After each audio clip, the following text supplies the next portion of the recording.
Buenas tardes, ¿cómo andan? Bueno, vamos a comenzar. Nosotros somos grupo académico, en esta ocasión nos encontramos en esta actividad para dar una clase de apoyo de la materia Introducción al Derecho. Hoy vamos a estar de la mano de la compañera Aldana y mi compañero Enzo, yo soy Micaela. Y antes de comenzar, también los invito a que sigan nuestras redes. Acá en el chat dejo, a ver si me deja, dejo nuestro Instagram. Ahí está. Dejo nuestro Instagram, en el cual van a poder ver todas las actividades que realizamos, los voluntariados y demás cosas. Bueno, yo estoy a cargo de lo que es la unidad 1 y el desarrollo de la misma. Si no me equivoco, voy a mirar. Si no me equivoco, el punto 1 hace referencia a lo que es el derecho como fenómeno social, sistema normativo e instrumento. Como fenómeno social, el derecho es visto como aquel que regula la conducta de los seres humanos en la sociedad en donde vivimos y la cual regula las relaciones que nosotros tenemos con los miembros de la sociedad. Las normas vienen a regular el comportamiento de sus miembros. El derecho como sistema normativo, lo que quiere decir que el mismo está conformado por distintas normas que van a regular nuestro comportamiento y si nuestro comportamiento y la conducta, y nos encontramos frente a una sanción cuando se quiere desalentar una conducta. Igualmente, dentro del derecho tenemos que ver cómo está compuesto el sistema para ver si es un sistema de derecho o un sistema, por ejemplo, social. Si la sanción se va a imponer a través de la presión social, vamos a estar frente a una norma social, pero si también, por ejemplo, si usamos la culpa como carácter sancionadora, se va a tratar de un sistema de moral. Y cuando la conducta es regulada y aplicada por instituciones, es una norma jurídica y estamos frente a un sistema de derecho como normativo. También uno de los puntos es hablar de el derecho como instrumento. Nosotros dentro de los sistemas normativos vamos a tener técnicas de motivación de conducta. Por ejemplo, los sistemas como el de los sistemas morales, nos vamos a encontrar con técnicas de motivación directa e indirecta. Son preceptos morales que van a prohibir directamente la conducta que se pretenda desalentar. Pero los sistemas jurídicos frente a la conducta no deseada no vamos a tener un reproche social, sino vamos a tener una sanción y para la conducta deseada un premio. De la mano de todo esto deviene de la función del derecho. La principal función que tiene el derecho es el control social. Como veníamos diciendo, el derecho es un sistema de control social, viene a supervisar, ¿por qué es un control social? Porque supervisa el funcionamiento de las instituciones sociales, regula nuestras conductas, todas las relaciones sociales, y tiene una función integradora, reguladora, porque guía las conductas.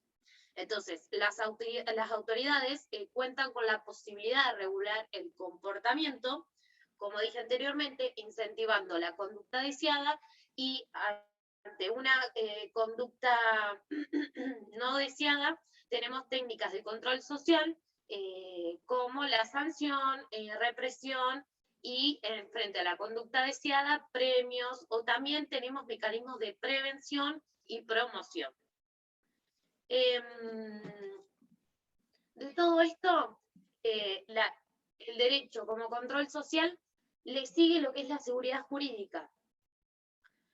La seguridad jurídica es aquella que nos da la posibilidad de poder planificar las conductas y conocer de antemano las consecuencias que va a derivar lo que hacemos.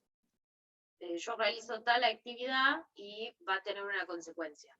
Entonces, para que nosotros tengamos seguridad jurídica en un sistema, tiene que haber normas claras y que estén expresadas en un lenguaje claro y natural para que todos podamos comprender, no solo, por ejemplo, nosotros que estamos estudiando o los que aplican el derecho, sino que una persona, un ciudadano normal, debería ver la norma y entenderla. Porque si no, después caemos en lo que es la vaguedad, la ambigüedad o una textura abierta. El otro punto de las funciones del derecho es la justicia. Acá nos encontramos a Bobbio, que va a definir a la justicia como un conjunto de valores, bienes, intereses, cuyo fin es la protección de los hombres. Y lo que nos dice Bobbio es que el hombre recurre a técnicas de convivencia que se le da al derecho y que tiene una visión del derecho como la justicia, que es justicia. Entonces, al ver al derecho como la justicia, se divide lo que es el arte de lo bueno y de lo que es equitativo.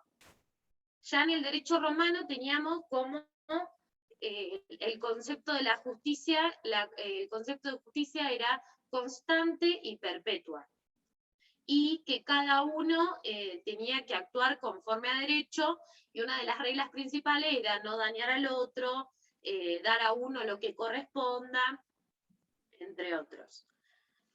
Pasando al punto siguiente, voy muy rápido. ¿Voy bien? ¿Voy muy rápido? Bueno, sigo.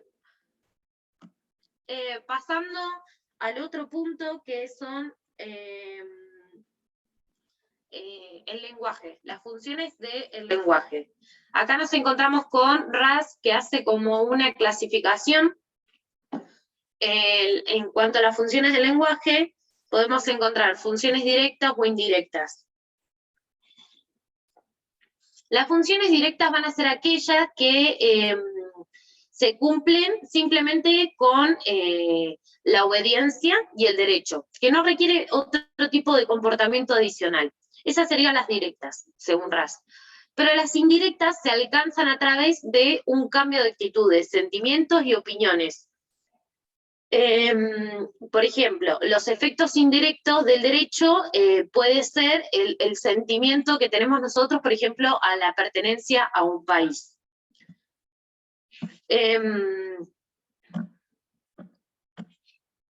También divide en funciones directas primarias y en funciones directas secundarias. Las primarias dice que tienen su objetivo en alentar las conductas deseadas y desalentar aquellas las indeseadas. Dice que estas funciones directas están relacionadas, por ejemplo, cuando se quiere facilitar el acuerdo entre particulares, que es lo que persigue el derecho privado, o cuando por medio del derecho se prevé servicio, redistribución de bienes, en relación, por ejemplo, a la defensa nacional, a la educación, por ejemplo, a la resolución de conflictos. Y las funciones secundarias del lenguaje en el derecho, el derecho cumple una función de regular su propia creación y aplicación, estableciendo ciertos procedimientos para su cumplimiento. Algo muy importante, en estas funciones directas secundarias entran lo que son los jueces. Raz decía que los jueces tienen un papel de garante muy importante en cuanto a las funciones primarias y en cuanto a la función indirecta, y que estos deben promover el respeto al derecho y los valores sociales. Después nos vamos a encontrar con lo que es el lenguaje natural y artificial. El lenguaje natural es el que usamos nosotros en una comunicación ordinaria, que se fue formando por medio del grupo social, por la sociedad. No va a transmitir descripciones, sino también emociones, órdenes, y en el lenguaje natural nos vamos a encontrar con los problemas muy latentes de la vaguedad, la ambigüedad, la textura abierta. En cambio, el lenguaje artificial vendría a ser lo opuesto al lenguaje natural. Puede ser técnico, es un lenguaje natural pero con términos técnicos. Se usan expresiones con significado restringido, que es utilizada por las ciencias y su objetivo es lograr mayor precisión, pero tienen una base y estructura, la misma base y estructura que el lenguaje natural, pero el artificial busca una mayor precisión. Después, dentro de los niveles de lenguaje, nos vamos a encontrar con un metalenguaje, que es un lenguaje que se utiliza para hablar acerca de otro lenguaje. Nosotros en el derecho tenemos un metalenguaje prescriptivo, que debieren hacer las normas, que establecen los métodos para crear y para modificar otras normas. Y luego tenemos el metalenguaje descriptivo, que acá aparece Kelsen, y Kelsen llama a este metalenguaje a que las normas, y digamos que sus disposiciones eran emanadas por el legislador, y que los enunciados jurídicos eran descripciones que hacían los juristas sobre esas normas. Entonces va así encaminando y va denominando la ciencia jurídica como un metalenguaje descriptivo de normas. Ahora en este punto, al hablar del lenguaje y todos sus niveles, vamos a hablar también un poquito de qué son los problemas de la vaguedad, ambigüedad y textura abierta. Nosotros vamos a estar frente a una palabra que tenga vaguedad por su falta de claridad, no tiene precisión. Por ejemplo, cuando decimos alto, bajo, no tiene precisión, la palabra no tiene claridad. La ambigüedad es cuando dicha palabra va a tener más de un significado, y la textura abierta, el problema de la textura abierta deviene de la vaguedad. Es la vaguedad en forma potencial, porque tenemos un desconocimiento de las futuras propiedades que puede tener la palabra. Es decir, que a una palabra determinada, con el paso del tiempo, se le pueden ir agregando características. A ver si terminé con la parte... Bueno, sí. Ahora pasamos a lo que es la ciencia jurídica, los distintos modelos, básicamente. Como ya adelanté, Kelsen habla de una ciencia jurídica pura, que debe tener solo elementos normativos, y debe estar... Sí. Sí, no, que la ciencia jurídica debe ser pura, debe tener solo elementos normativos y despegarse de lo que es la política, la moral, la sociología. Dice que es una ciencia normativa, no por el solo hecho de que va a formular normas, sino que su función es describir las normas. Dice que las ciencias jurídicas tienen como objeto las normas jurídicas válidas en un cierto ámbito. Y a esto lo denomina preposiciones jurídicas. Pero Ross es un planteo totalmente diferente a Kelsen. Él viene a decir que si son preposiciones jurídicas, constituyen descripciones, van a tener enunciados que prediquen algo, o que también deberían tener o que predique algo, o un no hacer, o que no se deba hacer. Entonces, él afirma que las preposiciones del derecho deben ser aserciones acerca del derecho vigente y que den una predicción sobre las directivas que serán aplicadas por los jueces. Después nos encontramos con Achurrón y Mouligin. Ellos distinguen dos tipos de actividad u operaciones, como lo quieran llamar, que realiza la ciencia jurídica. Dice que por un lado tienen una tarea empírica, que esta va a consistir en determinar enunciados y constituyen la base de todo ordenamiento jurídico. Y en segundo lugar, dice que las operaciones, en segundo lugar tenemos como operaciones lógicas de sistematización del derecho, y que esta se divide en dos pasos más. Al primer paso se derivan las consecuencias lógicas de dicho enunciado, y el segundo se trata de reemplazar la base original del sistema por una más económica.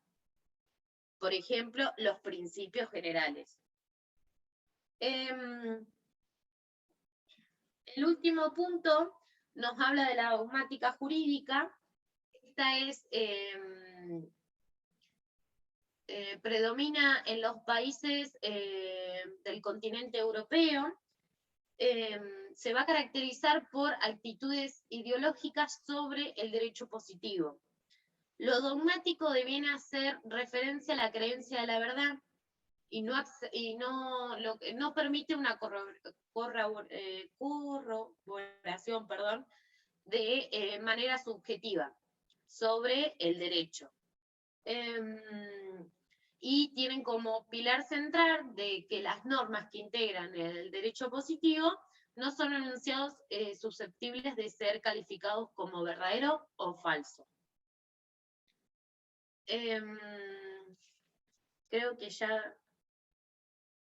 Bueno, ahora yo he terminado con la unidad 1. Ahora le voy a pasar la palabra a mi compañera Aldana.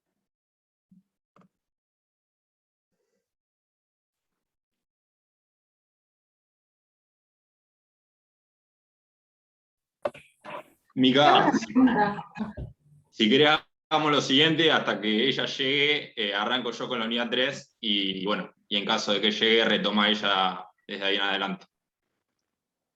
¿Te parece? Perfecto, perfecto eso. ¿Cómo andan, chicos? ¿Todo bien? En el programa habla de perspectivas actuales de la ciencia. De las ciencias jurídicas. Claro.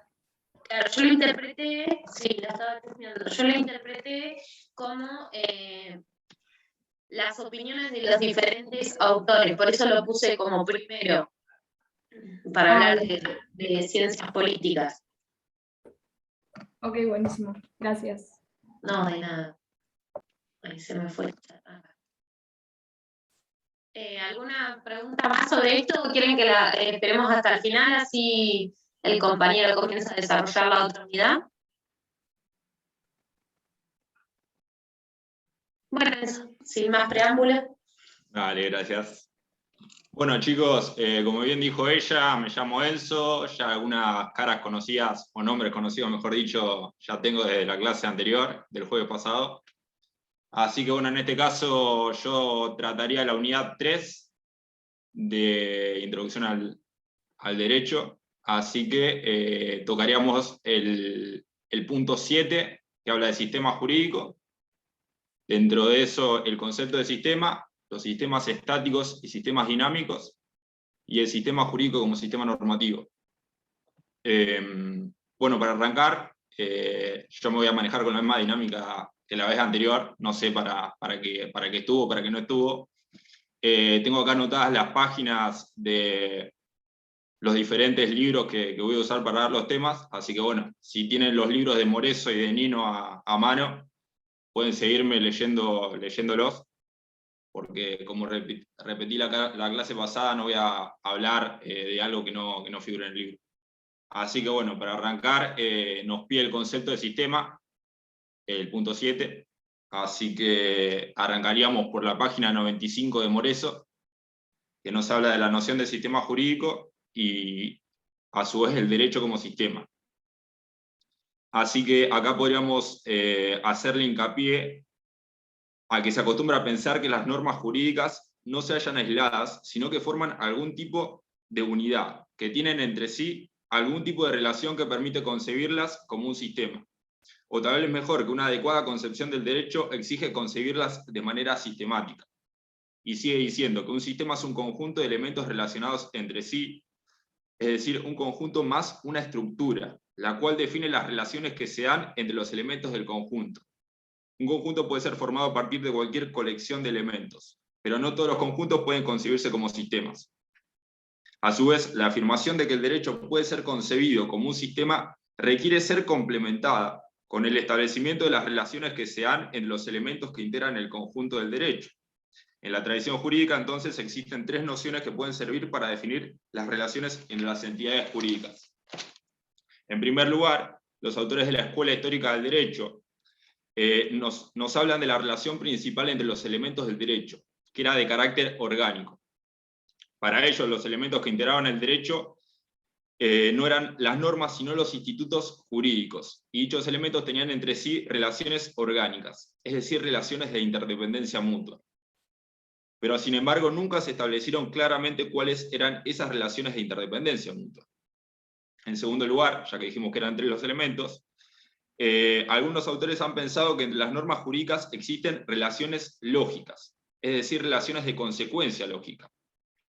Acá entonces, en este caso, los bionaturalistas racionalistas consideran que el derecho natural estaba formado por un conjunto de principios evidentes para la razón humana, los axiomas y todas sus consecuencias lógicas, los teoremas. A su vez, del principio, por ejemplo, hablando en referencia a lo anterior, del principio según el cual los pactos deben ser cumplidos, se deriva la norma según la cual un comprador debe pagar el precio de la cosa comprada. Por otra parte, entonces, yéndonos al último elemento, en tercer y último lugar, aparece la Escuela de Viena, que como bien Mika lo nombró, tiene como referente a Kelsen, entre otros, y que va a concebir las relaciones entre las normas jurídicas como relaciones genéricas o dinámicas. Es decir, una norma tiene una relación de este tipo con otra norma, si y solo si la primera norma autoriza la creación de la segunda norma. En este sentido, entonces, podemos decir que un reglamento X, cuya creación ha sido autorizada por una ley Y, tiene con dicha ley una relación genética. Y en este caso, entonces, ya concluiríamos la primera parte del punto 7, en lo que respecta al concepto de sistema, yéndonos a continuación a la página 97, que nos marca clarito los sistemas estáticos y los sistemas dinámicos, siguiendo siempre con Moreso. Y acá, bueno, volvemos con lo que nos dice el autor Hans Kelsen, a la distinción entre sistemas normativos estáticos y los dinámicos.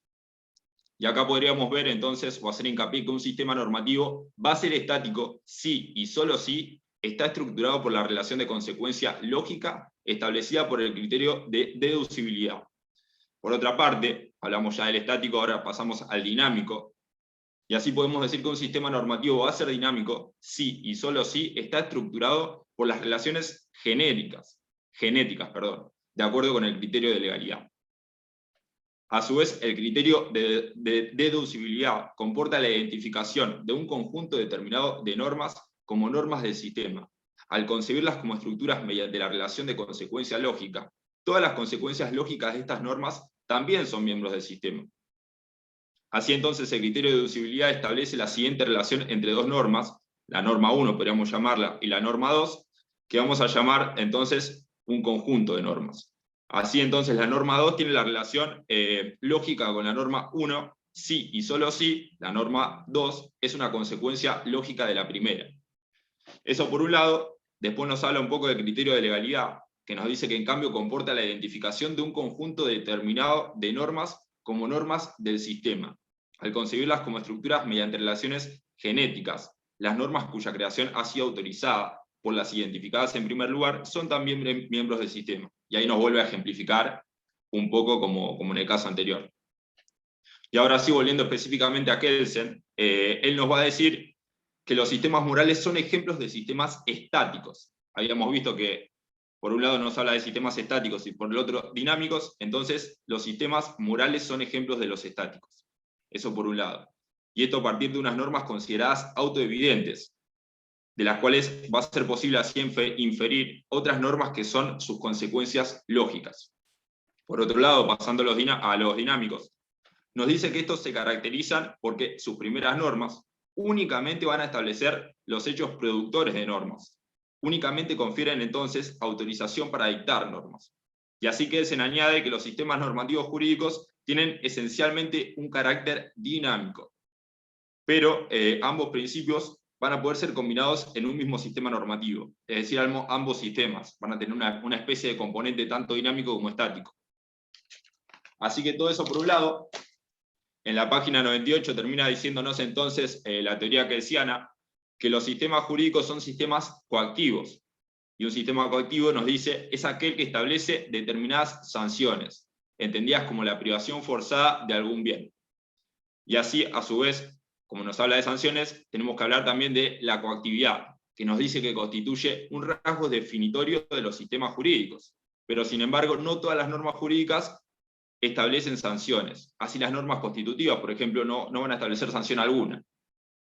Entonces todo esto es decir, este rasgo del derecho que venimos comentando, hay que entenderlo en el sentido de que algunas de las normas jurídicas prescriptivas contienen en su solución normativa una acción que es una sanción. Así que bueno, por acá concluiríamos también la parte de los sistemas estáticos y los dinámicos, y nos iríamos entonces al sistema jurídico, ahora sí como sistema normativo. Es decir, en un primer momento lo conceptualizamos simplemente como sistema, y ahora fíjense bien que en la página 98 nos empieza a hablar de un sistema, pero como un sistema jurídico, es decir, normativo. Y así entonces nos empieza hablando de las normas formuladas y las normas derivadas. Presten atención a esto porque se suele tomar seguido y suele ser muy importante. Así entonces, nos dice Moreso que cualquier conjunto de normas promulgadas por una autoridad jurídica puede ser concebido como un sistema normativo, es decir, como un conjunto de normas que contiene todas sus consecuencias lógicas. Así es importante distinguir en este conjunto, por un lado, las normas formuladas, es decir, aquellas normas explícitamente dictadas por una autoridad, distinguiéndolas entonces de las normas derivadas, es decir, aquellas normas que son consecuencia lógica de las normas formuladas, que solo de manera implícita han sido ordenadas por la autoridad. Y de todo esto podríamos decir que se derivan otras órdenes que se han formulado implícitamente. Por otra parte, esta noción de sistema, volviendo un poco al principio, puede servir para caracterizar todo el derecho de un país determinado, pero también nos va a poder servir para identificar sistemas más reducidos y de mayor interés para los juristas.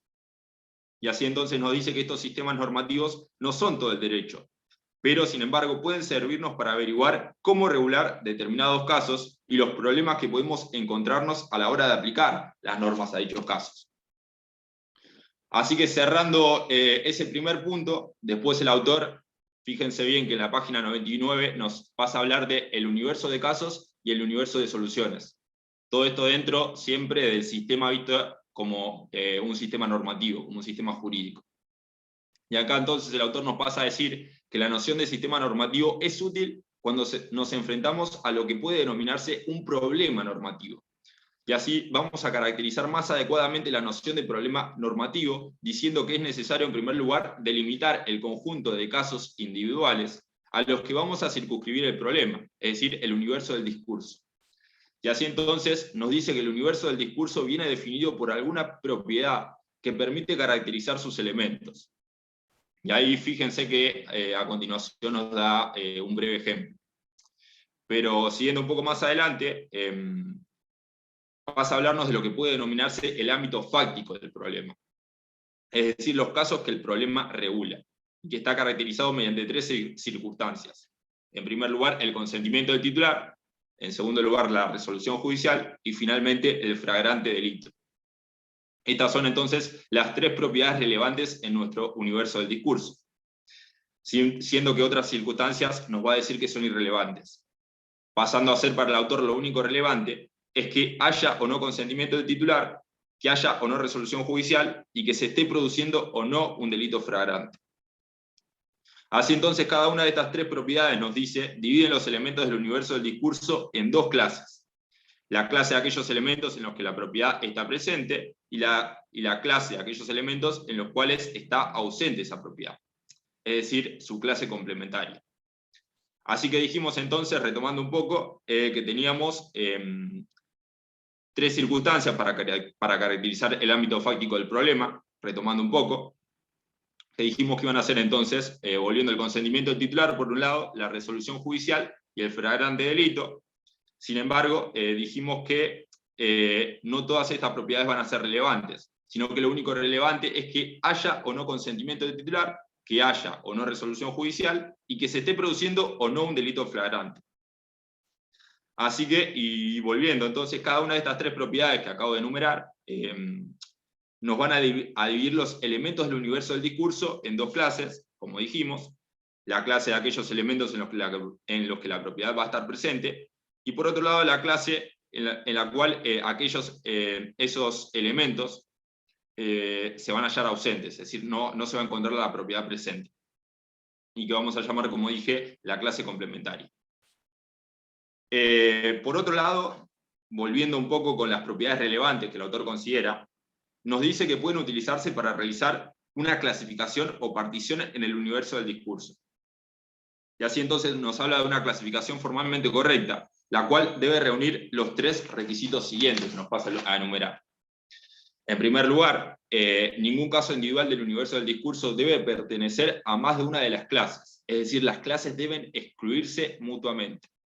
En segundo lugar, cada caso individual del universo del discurso debe pertenecer a una de las clases, esto es, no debe haber elementos del universo del discurso que no pertenezcan a ninguna de las clases. Y en tercer lugar, ninguna clase debe resultar vacía. Asimismo, siguiendo con las propiedades relevantes, nos dice que deben reunir, además de esos requisitos, condiciones, las siguientes. En primer lugar, que sean lógicamente independientes entre sí, es decir, que sean compatibles tanto con la presencia como con la ausencia de cualquiera de las otras propiedades. En segundo lugar, que sean lógicamente independientes de las propiedades que definen las acciones del universo de acciones. Y finalmente, que el universo de casos y el universo de propiedades sean 2 universos correspondientes. Todo esto en el sentido de que cada uno de los elementos del universo del discurso pueda tener cada una de las propiedades del universo de propiedades. Bueno, y a partir de nuestro universo de propiedades nos dice que cumple con las anteriores condiciones que vengo nombrando, nos refiere que es posible generar un universo de casos. Y cuando habla de universo de casos, nos dice que está formado ese universo de casos por todos los casos elementales. Y por todos los casos elementales entiende a aquellos casos genéricos que resultan de la conjunción que contiene todas las propiedades del universo de propiedades o bien sus negaciones. A su vez, nos dice que el universo de casos se va a generar, es decir, se va a originar de la siguiente manera. Y acá justamente nos ejemplifica. Sí. Perdón, el Zoom ya se está por cortar, nos volvemos a unir al mismo para seguir. Bueno. ¿Les parece? Serían los mismos datos para ingresar. Listo, nos vemos en el otro.